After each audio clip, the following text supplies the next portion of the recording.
Hello there, wonderful viewers. Thanks for choosing this video from Fixit. Join Fixit on a journey of knowledge and creativity. Today, I will show you how to remove video background from any video. Remember to subscribe and click the bell icon so you don't miss any Fixit magic. Let's get started. The process is same for both iOS and Android devices, and it will work on PC also. We are going to use an app called CapCut. This is a free video editor that you can download from the Google Play Store or the App Store for absolutely free.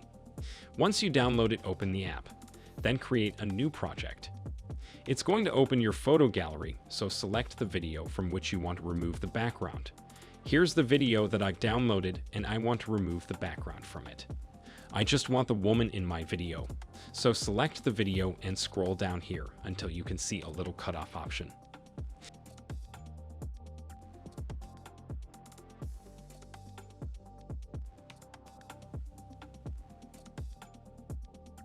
Click on it, and then remove background.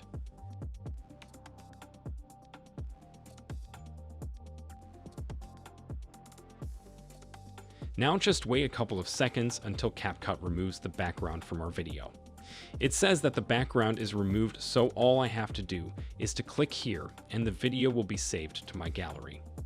That's it everyone. Now you can change the video background or create a green screen video easily now that you've removed the background. Did this video help you? Comment below if I fixed your problem. Hit the subscribe button for more tutorials. Your input fuels us. Comment something below you would like to see fixed.